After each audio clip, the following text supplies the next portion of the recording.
हो चुकी है धूम 4 की अनाउंसमेंट, लेकिन कौन होगा मेन हीरो, शाहरुख खान या रणबीर कपूर? दोस्तों, खबर आई है कि एसआरके को धूम 4 के लिए अप्रोच किया गया है। अब अगर इसके पीछे कोई बड़ा सोर्स होता तो हम भी खुश हो जाते भाई।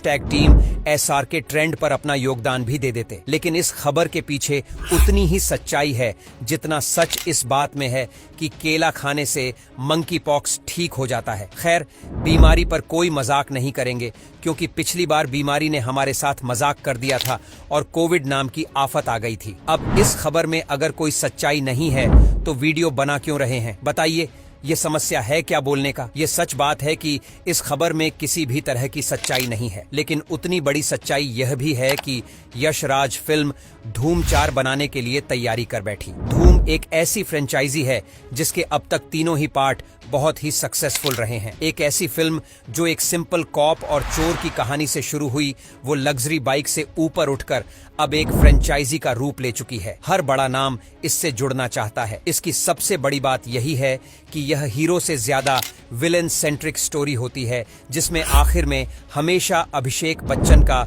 मोए मोए हो जाता है। सड़क पर 100 लीटर पेट्रोल और डीजल फूंकने के बाद उनके हाथ में वही आता है जो टैक्स भरने के बाद हमारे हाथ में बचता है। अब एक ऐसी कहानी में शाहरुख खान का नेगेटिव रोल प्ले करना फैंस के साथ इंडियन ऑडियंस के लिए भी बहुत दिनों बाद उनके नेगेटिव शेड्स को देखने का मौका हो सकता है। वहीं शाहरुख खान ने डॉन जैसी फ्रेंचाइजी को भी अलविदा कह दिया, जिसमें वो एक नेगेटिव रोल प्ले करते थे।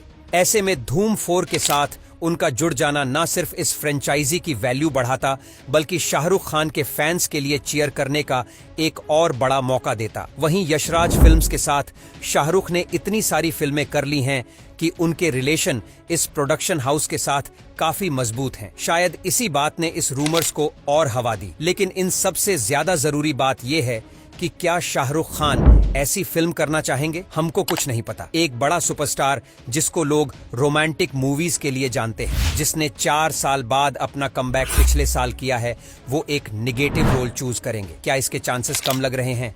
उसमें भी एक बहुत बड़ा रोल ये प्ले करेगा कि फिल्म की कहानी कैसी होती है। धूम फ्रेंचाइजी की अपनी फैन फॉलोइंग है और उसमें अगर शाहरुख खान का नाम ऐड होता है तो ये अपने आप में उस साल की सबसे बड़ी फिल्मों में से एक बन जाएगी। अगर शाहरुख खान इस फिल्म को साइन कर लेते हैं तो हम एक बार फिर से वही एक्शन अवतार देखने को मिलेगा जो हमने जवान में देखा था। इस उम्र के आने के बाद एक और नाम शाहरुख के अगेंस्ट चल रहा है, रणबीर कपूर। रणबीर का धूम फ्रेंचाइजी से जुड़ने के चांसेस ज्यादा हैं। इसके 2 बड़े रीजन हैं। पहली बात तो ये कि वो ऑलरेडी एनिमल पार्क में एक नेगेटिव रोल प्ले कर रहे हैं। वहीं दूसरा पॉइंट उनके साथ ये भी चल रहा है कि शाहरुख खान की तरह वो भी सक्सेस की घोड़ी पर सवार हैं। लेकिन वहां भी एक छोटी सी दिक्कत है। फिलहाल रणबीर नितेश तिवारी की रामायण शूट कर रहे हैं। अब जो एक्टर प्रभु श्री राम का रोल प्ले कर रहा हो, वो और ज्यादा नेगेटिव रोल प्ले करने से बचेगा, है कि नहीं? वो भी एक चोर का कैरेक्टर कैसे करेगा? वैसे धूम 4 की कहानी क्या होने वाली है तो किसी को नहीं पता, लेकिन जिस सेट टेम्पलेट पर ये फ्रेंचाइजी चलती है,